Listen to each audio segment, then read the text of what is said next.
Fala galera, sejam muito bem-vindos a mais um episódio do nosso podcast Fala Jotinha. E hoje eu vou chamar esse episódio, galera, de Express. Vai ser bem um rapidão, a gente vai falar sobre alguns temas aí, o principal deles é da seleção brasileira. Vamos falar sobre a lesão do Pedro, sobre o próprio Flamengo, né? A situação do Flamengo agora que realmente está um pouco mais complicada, né? E vamos falar sobre ainda uns assuntos financeiros que o Jotinha vai dar uma aula para nós aqui. Isso. Sobre uma coisa que ele está alegando que é injusta com o nosso fogão. Vamos entender, vamos ver o que ele tem para dizer. Mas para você que está aí com a gente, já deixa o seu like, clica na mãozinha do joinha aí, garante teu like. Ah, eu não sou inscrito, tô vendo agora. Se inscreve, cara, não deixa de acompanhar os nossos conteúdos. E para você que já segue a gente, não deixa de deixar o seu comentário. Falando aí se a gente tá comentando bem, se a gente tá falando bem, se os temas estão atuais, né? Isso é importante para o nosso canal. E ativa o sininho e vamos juntos. Já tinha um prazer mais uma vez estar aqui contigo hoje. Hoje que foi um dia difícil, aconteceram algumas coisas aqui no nosso estúdio, meio que inexplicáveis, né? E a gente tentou fazer umas correções aqui, né? Mas vamos seguir. Galera, eu vou começar aqui puxando com o nosso grande amigo e analista esportivo Jotinha, falando da seleção brasileira. Eu confesso a você, Jotinha, que eu tenho um pouco de dificuldade de falar sobre a seleção brasileira, porque eu sou um cara extremamente apaixonado pela minha seleção brasileira. Tá? E antes de mais tudo, galera, eu tô com a camisa do São Paulo porque eu não achei a minha camisa da seleção brasileira. Tentei procurar hoje de manhã e não achei. Aí botei a camisa da seleção paulista. E Jotinha, por que é tão difícil para mim falar da seleção? E se você me der essa permissão, a gente vai falar bastante sobre essa minha dificuldade. Eu fiquei muito desanimado, cara, nos últimos anos, com a forma como a seleção vem jogando. Com a forma como nós perdemos o prestígio da seleção brasileira. Eu acho que não dá pra gente ganhar sempre, mas o que eu vejo nos jogos, o que eu vejo nas disputas da nossa seleção é uma coisa muito aquém do que eu vi quando eu era garoto. Ah, mas você não pode comparar. Tudo bem, mas é inevitável que você olhe a situação atual da seleção e o que ela já foi. Mas eu não sou um analista esportivo. Eu vou passar essa bola para você. Jotinha, a seleção brasileira está jogando aí a disputa aí para as classificatórias da Copa do Mundo, correto? Eliminatórias, né? As eliminatórias da Copa do Mundo. E ontem um jogo que nós conseguimos vencer, mas a primeira coisa que eu vi nos canais de imprensa, nas informações, é a palavra decepcionante, porém levou uma vitória. Jotinha, fala para nós aí um pouco do como foi essa partida aí com o Equador e vamos dar sequência aí, né, nesse tema da seleção brasileira com convocação, com preparação e vamos seguir. Muito bom dia, né, galera? Muito bom dia. Estamos em pleno 7 de setembro, né? Feriado nacional. Plena data FIFA também, né? Para alguns data fofa, para quem gosta de futebol. Fica meio aí perdido, né? Tem ali o jogo do seu clube do coração, né? Mas ontem a gente teve a oportunidade aí de ver a seleção brasileira jogar. Eu, particularmente, né? Eu sinto sempre um pouco de ansiedade em ver a seleção jogar, porque, como muito bem o Guilherme falou, a gente cresceu, né? Respirando a seleção brasileira, né? Com grandes craques, grandes referências. Temos uma grande ali, que é o nosso Ronaldinho. E hoje né, a gente partilha desse sentimento aí do Guilherme, nosso apresentador, né, dessa falta, né, de referências na seleção. Então, realmente é muito difícil, né? O torcedor comum, né, normalmente espera, né, a seleção ver, dar show, né? E isso tem sido bem escasso aí nos últimos anos, né, vamos dizer assim, né? O Brasil, por exemplo, né, tá aí jogando essa eliminatória, que é uma grande bobagem, né? Já, né, agora com a Copa do Mundo aí, com mais seleções, né? Com certeza, eu acredito pelo menos, né, que a federação, a confederação deve se reunir, a Federação Sul-Americana, Conmebol, para poder rever essa forma de você chegar à Copa do Mundo, né? Porque agora somos 10 seleções na América do Sul e 7 se classificam. Então você joga aí 19 partidas para, né, sem muito, né, o objetivo, digo principalmente para as principais seleções, né, que são Brasil, Argentina, né? Então fica ali um negócio muito meio sem sal, né, sem emoção. Então acho que deve ser revisto já essa forma de classificatória, né? Ontem o jogo do Brasil, te falar, essa convocação da seleção foi uma das que me deixaram mais animados nos últimos anos, né? Que a gente teve a volta de um Lucas grande Moura. ícone, né? Que é o Lucas Moura, né? Da nossa geração, obviamente, né? A gente não vai ficar aqui... Se a gente ficar aqui querendo comparar com o que já passou, né? A gente vai ficar muito deprimido, né? Mas o Lucas é um cara que a gente mesmo conversando aqui em episódios anteriores, a gente debateu bastante isso, né? Por que o Lucas Moura não é chamado? Se o cara vem jogando um bolão aqui no São Paulo, foi campeão da Copa do Brasil, sendo a referência do time, jogando um bolão, não tinha explicação não ser chamado, né? Então, a gente vê aí durante anos a seleção dando oportunidade para jogadores que jogam no, sei lá, jogam no Wolverhampton, jogam no Genoa, jogam não sei aonde, e o cara que é a referência de um clube grande aqui do Brasil não tem uma oportunidade, né? Então isso me deu bastante expectativa, ver o Gerson sendo convocado, o Lucas Moura, Luiz Henrique, Estevão, que é um garoto que eu acho que tem tudo aí para ter longa vida aí na seleção, o André, que se transferiu, mas quando foi convocado ainda era do Fluminense. Então isso criou bastante expectativa e eu vejo assim no Dorival nesse momento uma boa vontade, né, com os jogadores que atuam na seleção, porque, né, é aquela questão da referência. Você perde a identidade quando você começa a chamar jogadores que jogam em times médios da Europa, né, leste europeu, China, não sei o quê. Você perde a identidade ali. Então, quando você traz esses caras para a seleção, você desperta, né, a vontade do torcedor ali de acompanhar a seleção novamente, né? Falando do jogo em si, o Brasil realmente teve uma partida decepcionante, né? Porque não fez um futebol bonito, um futebol ali que a gente vê o Brasil fazendo muita força para jogar, né? Não é algo fluido, né? Ali, obviamente, quando você tem Vinícius Júnior, Rodrigo, ontem o Luiz Henrique fez a sua estreia, né? O craque do Botafogo fez a sua estreia aí pela seleção. Quando eles têm ali um lampejo, alguma coisa, dá aquela, né, tem uma jogada bonita, uma jogada de efeito, né, dá aquela sensação, né, de a gente estar vendo a seleção brasileira, mas a verdade é que o futebol está devendo muito. O Dorival Júnior, ele está pedindo paciência e agora que ele foi o escolhido, precisa realmente dar sequência, não faz mais sentido ter uma troca nesse momento, né?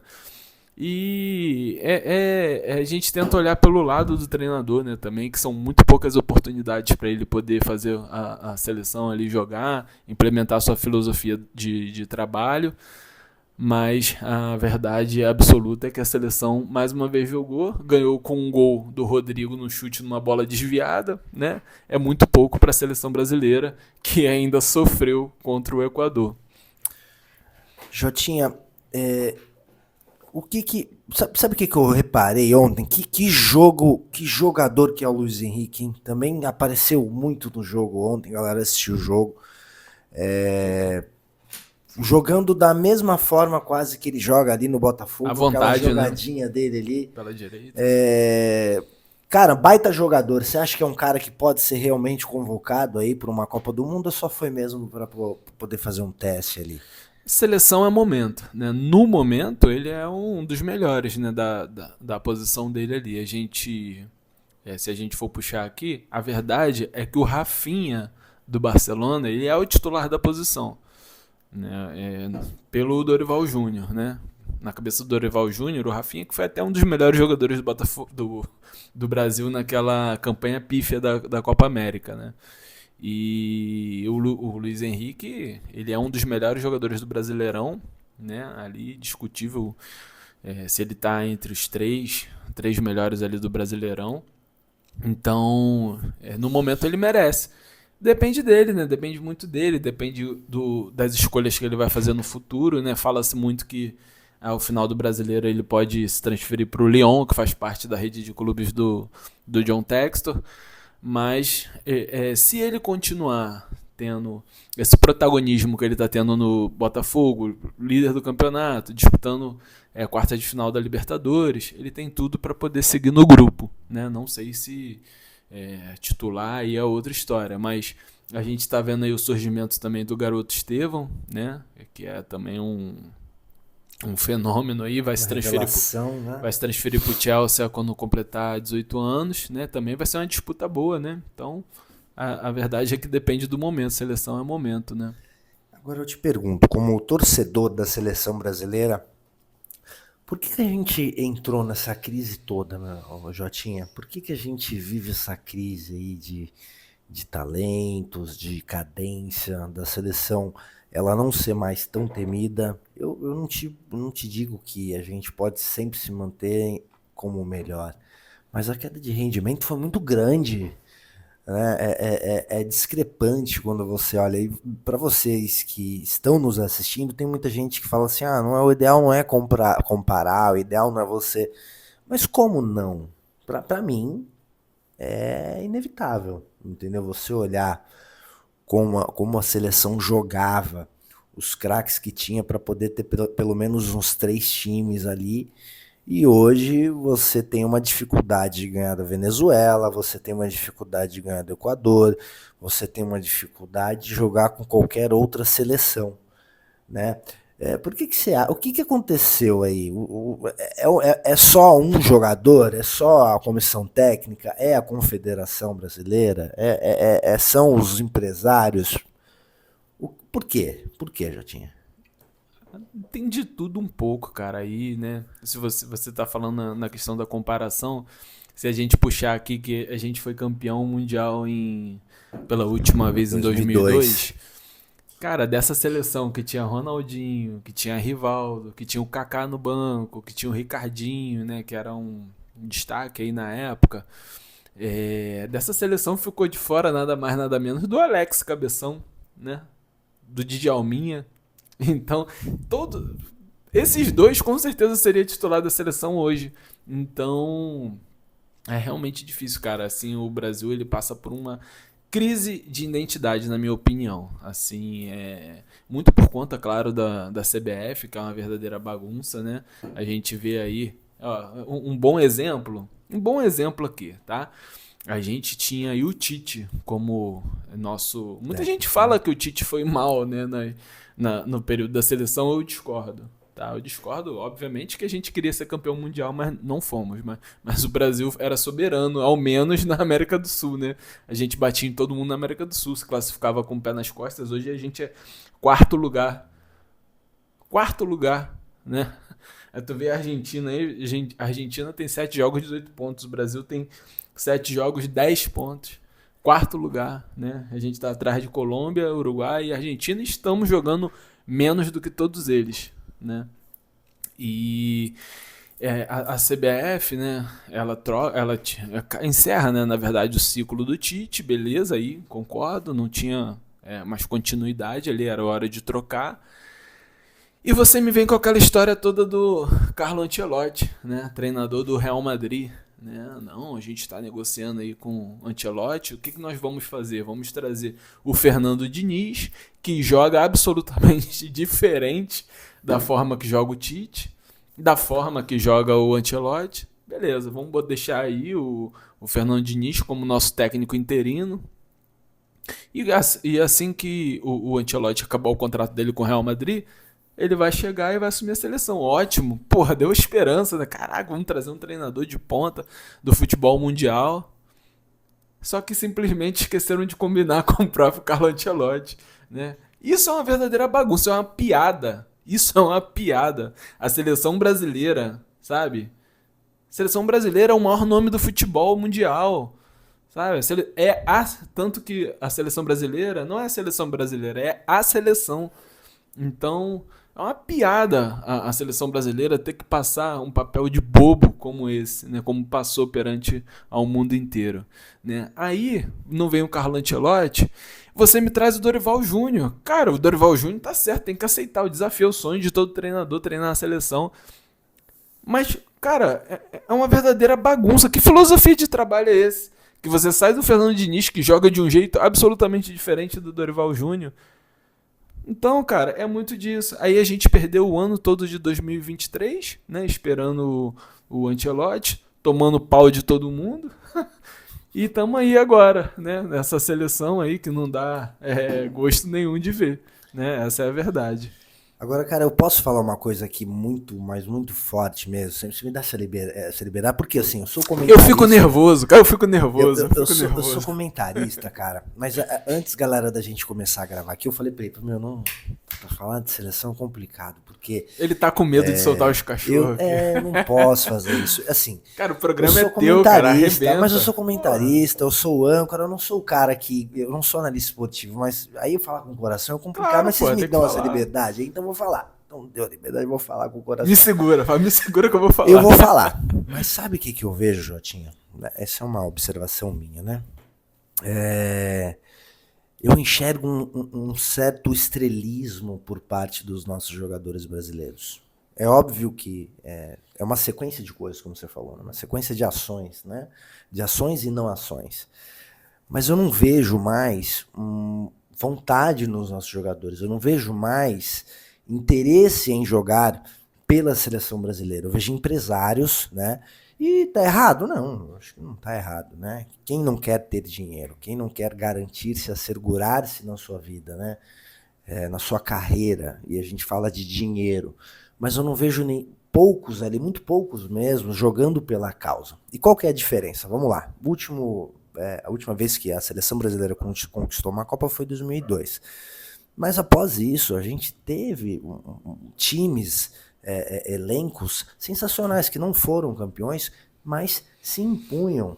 Eram equipes extremas. A própria derrota que nós sofremos em 2006, você tinha um time que estava arrebentando. Mas você via ali que era ali naquele jogo que nós perdemos para a França. Você viu que a galera não tava lá tão interessada, mas mesmo assim não era vexame, não era aquele vexame, não era aquela coisa horrorosa, aquela coisa, entendeu? Mesmo sem querer jogar, os caras jogavam, sabe? Sabe quando você é muito ruim no futebol lá no videogame e o amigo larga o controle, mesmo assim você não consegue fazer gol, você fica puto? Era isso aí, porque o time era muito bom, jogava ali mais ou menos que no automático. Agora, o que eu observo é a falta de vontade, não tem interesse, não tem aquele nacionalismo que eu vejo na própria Argentina. Os caras são argentinos porque os caras são a própria Argentina. Eles zelam pelo nome, eles zelam pela causa de estar ali, né? E eu sinto muita falta disso, inclusive num dos episódios que nós falamos aqui, até do próprio São Paulo, eu parei de acompanhar o São Paulo numa época que eu comecei a ver que nós contratamos uma série de atletas, jogadores, que não tinham interesse em jogar no São Paulo. Perdeu a identidade, né? Perdeu-se a identidade, a seleção perdeu a identidade. E aí... para um cara que é torcedor, eu sou um torcedor muito assíduo da seleção brasileira, como é que você enxerga, como é que você torce, como é que você se propõe a assistir um espetáculo, assistir uma partida, onde você não vê o menor interesse daqueles que estão ali em jogar bola, entendeu? Então acho que tem um empresariado, tem a falta da nacionalidade, da identidade, da vontade, sabe, de estar ali, de jogar bola. Então parece que é opcional. Vou para a seleção brasileira, mas eu quero mesmo jogar no São Paulo. Aí o cara arrebenta lá no São Paulo, arrebenta no Botafogo, arrebenta lá no Flamengo, no Real Madrid, no Barcelona, mas quando ele vai jogar na seleção brasileira, ele enxerga que não tem tanto prestígio, que não vale tanto a pena jogar. Diferente desses times que eu acabei de dar o exemplo, como a própria Argentina, como a Colômbia, que está chegando bem aí, né? E são times que jogam pelos seus países de verdade. Então, a minha concepção como torcedor da seleção brasileira, isso que eu estou falando é como torcedor, eu não estou fazendo concepção de pessoas, mas eu estou fazendo uma análise geral do que eu enxergo aí, com toda, talvez, a minha ignorância, mas eu acho que tem um empresariado, tem empresários ali pensando na carreira e não pensam aí na seleção, no futebol. E isso me entristece muito, me decepciona bastante, porque eu gostaria de ver uma seleção, não que uma seleção estivesse ganhando todos os jogos. Não dá para ganhar sempre, a gente não ganha sempre. Mas quando você perde e você tem vontade naquilo que você está fazendo, você se empenhou, você deu raça ali, deu vontade, deu suor, é diferente. Você entende que faltam algumas coisas para você poder, né, chegar ali no sucesso, chegar ali naquela conquista da campanha. Agora, quando você não tem vontade, você só está ali por estar, para poder vir, para poder, meio que obrigação, meio que, não tem o que fazer, né? Vou lá, vou jogar, vou dar um migué. Isso é muito feio. Isso é muito feio. Cara, eu vejo muito disso aí como a questão da personalidade que, sabe, você citou aí muito bem a seleção de 2006, né? A gente tinha ali como o quadrado mágico, né, que muito era falado. O Ronaldo Fenômeno era o craque do Real Madrid. O Adriano era o craque da Internazionale. O Ronaldinho Gaúcho era simplesmente o melhor do mundo jogando pelo Barcelona. Né? O Kaká, fenômeno lá no Milan. Zé Roberto, absurdo. Gilberto Silva, craque, lenda do Arsenal. Então, hoje a gente não tem mais isso, sabe? O Brasil, eu não sei se é a geração, sabe? São bons jogadores, sabe? A seleção brasileira tem bons jogadores. Mas não são referências. A gente não tem hoje referências jogando no futebol mundial. Igual a gente acabou de falar aqui. Então você pega aí nosso meio campo da seleção... Joga o André, gostei muito. Isso foi uma tentativa de mudança. Você coloca o André, o cara tá jogando um bolão aqui no Fluminense, sabe jogar bola, sabe marcar, campeão da Libertadores. Porra, botou o cara pra jogar, jogou pra caceta, melhorou a qualidade do jogo da seleção. Aí você bota o Bruno Guimarães, bom jogador, beleza, mas não é um jogador desse naipe que a gente tá falando aqui. Você bota o Lucas Paquetá, o cara tá ali na seleção, cara, me desculpa a palavra chula, como diria Caio Ribeiro. Cara, mas um bananão ali, cara. Caraca, mano, o cara não joga bola na seleção, sei lá, uns 3 anos, não joga bola. Porra, eu gostei, ontem entrou o Gerson do Flamengo aqui com vontade, tá jogando muito, tá merecendo estar na seleção, então eu particularmente prefiro botar os caras que são referência aqui no Brasil do que botar o cara que joga no time médio da Inglaterra. É ótimo, não tô falando que esse cara é ruim, não. O Lucas Paquetá é um ótimo jogador, né? Mas, porra, o cara não joga nada, cara, na seleção. Aí o cara tem cadeira cativa, o que credencia ele a ter cadeira cativa na seleção brasileira? O próprio Rodrigo ontem que meteu o gol. Pô, o cara não joga nada, cara, na seleção. Nada. Mas o cara tá lá. Aí você poderia ontem simplesmente ter botado o Lucas Moura de titular, ter botado o Luiz Henrique e o Estevão de repente, fazia ali uma, né? Abrir novas propostas. Fazer um outro esquema de jogo, sei lá. Mas, porra, cara, enquanto a gente tiver jogadores médios, né, na seleção brasileira, que não são referência, vai ser isso. A gente vai ser uma seleção média, a gente vai ser uma seleção igual qualquer uma. Né? A gente não vai ser mais a melhor seleção igual a gente já foi. A gente vai ser uma seleção que pode ganhar? Pode. Mas vai ser uma seleção média. É isso que a gente está se propondo nos últimos anos. Aqui, né, eu até ia falar da questão do Neymar.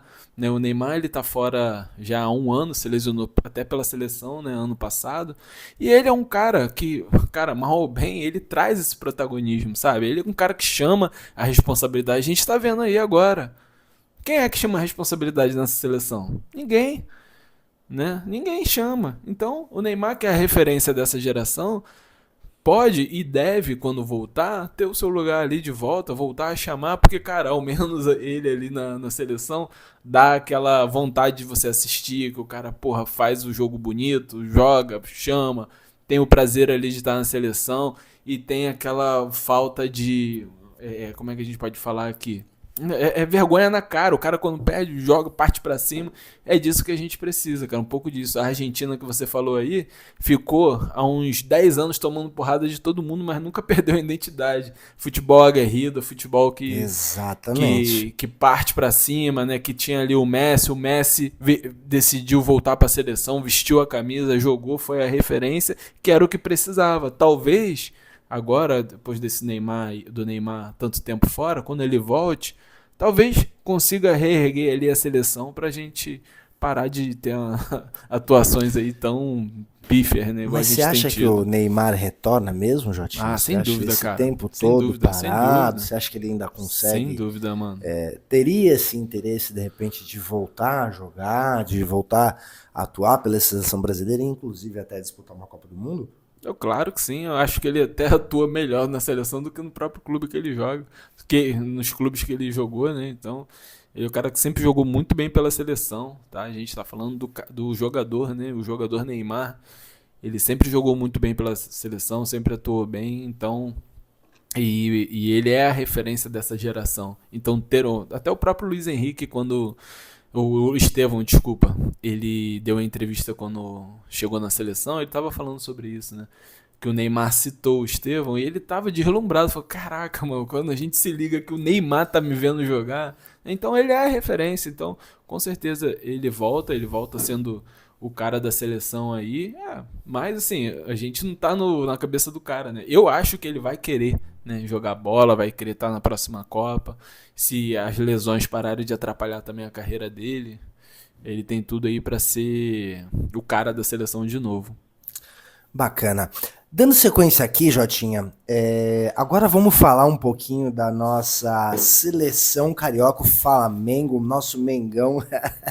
Olha como é que até o sorriso já aparece quando a gente fala do Flamengo, né?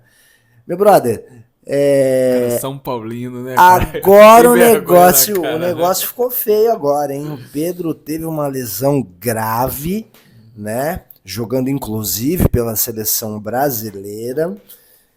Meu brother, e agora? Cara, inacreditável o que tá acontecendo com o Flamengo.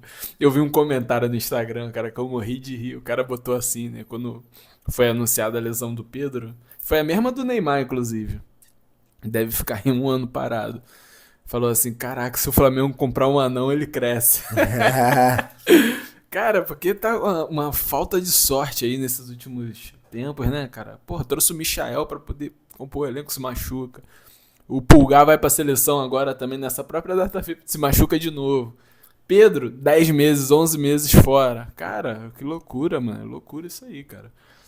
Não tem o que explicar. Isso aí tem que se benzer, se rezar. Mas o Flamengo tá correndo atrás. Ouvi dizer que ele tá correndo atrás de um jogador aí, Martial, eu acho, o nome do menino.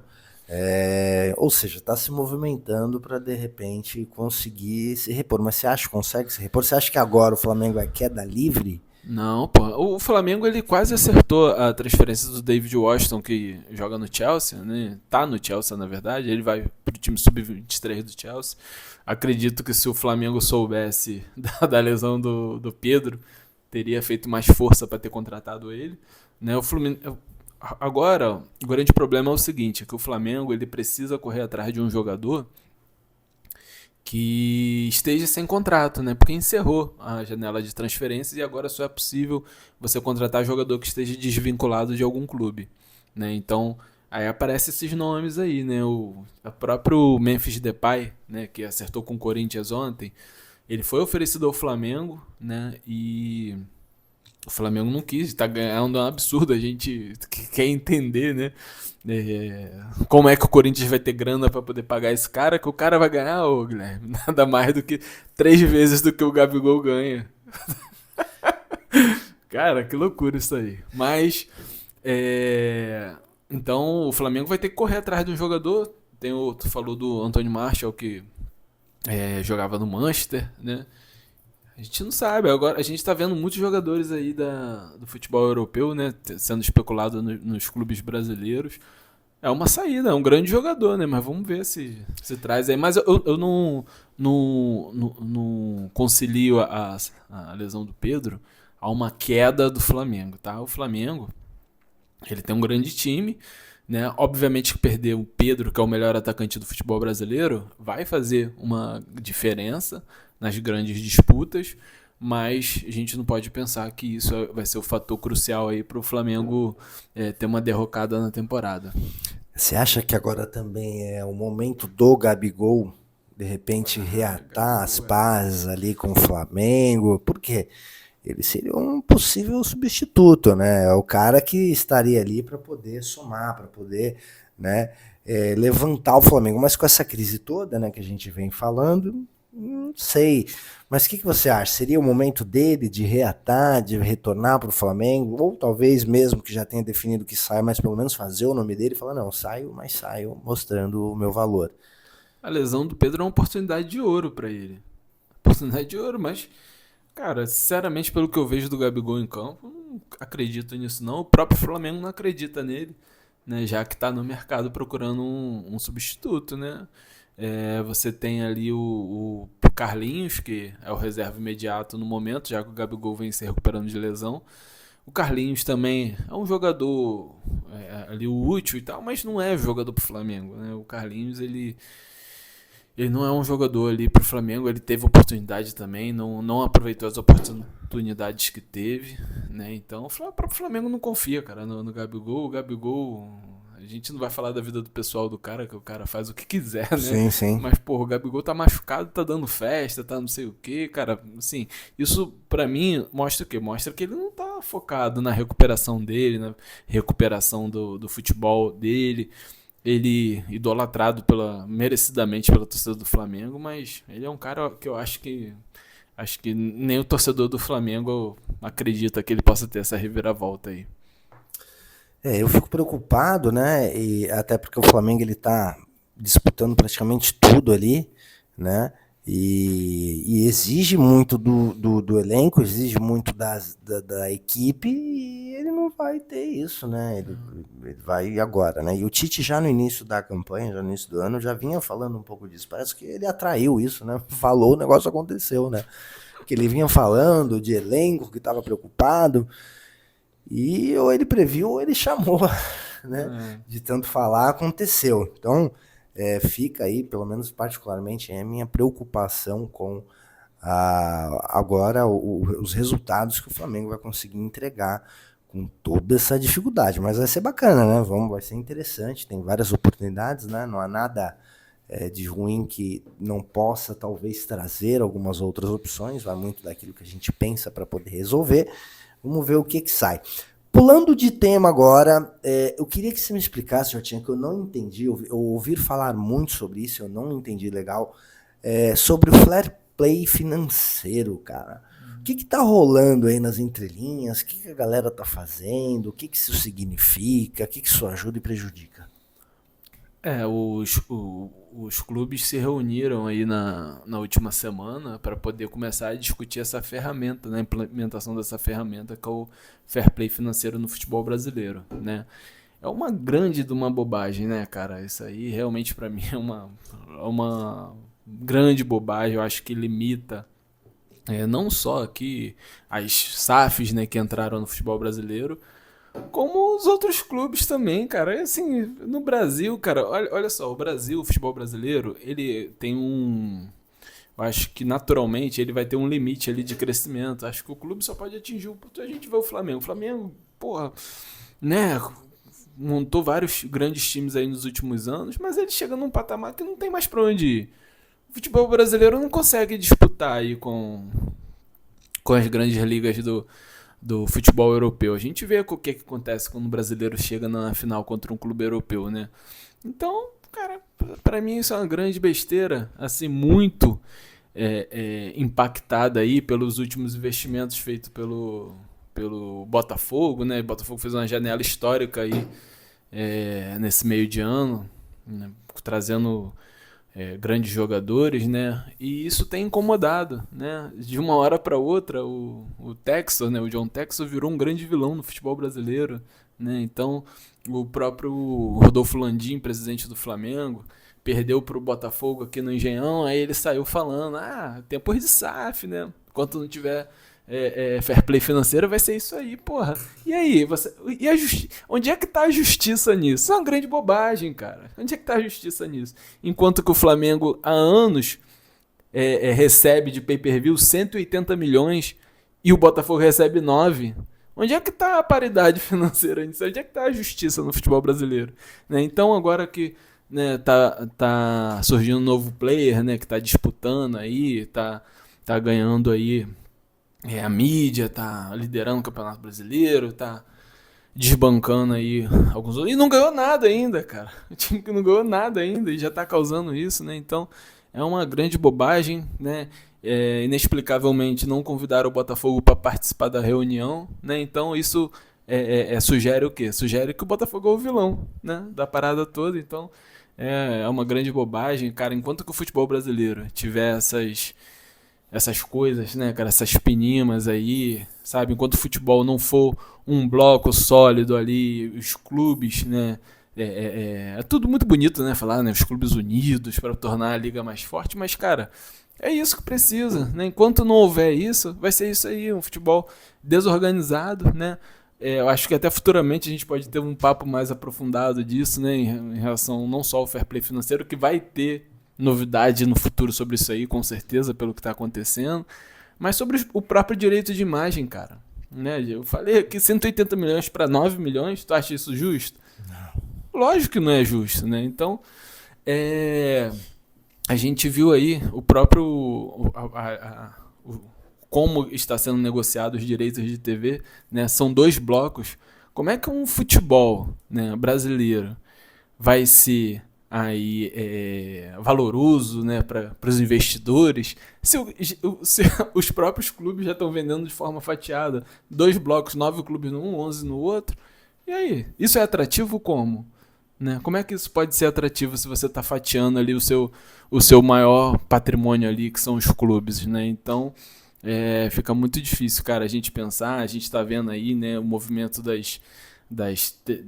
dos canais, né, de streaming transmitindo o jogo, cara, isso também é uma coisa que está escancarando, sabe, a falta de interesse do povo brasileiro, né, em geral, né, a pessoa que acompanha o futebol ali só por hobby e tal, né, você vê um clássico como São Paulo e Corinthians sendo transmitido por um canal de streaming com 1,5 milhão de aparelhos conectados.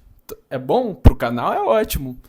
Mas para mim escancara, né, que a falta de interesse do público em geral, né, de estar vendo ali um clássico dessa magnitude, né, se na TV aberta aí você é assistido por 20 milhões, 30 milhões, né? Então, cara, tem tanta coisa aí para você ser discutido nesse universo aí, cara, e tanta coisa mais importante do que agora você tentar frear, né, o surgimento das SAFs. Então, vamos ver aí quais serão, né, os novos capítulos desse assunto. Eu vejo uma galera preocupadíssima, né, com esse desenvolvimento aí do próprio Botafogo e querer limitar, mas isso é uma puta de uma sacanagem, né, cara? Peraí, né, vamos deixar o futebol rolar, vamos deixar, né, os investimentos acontecer, e isso é a competitividade, né, financeira, esportiva, o que seja, né?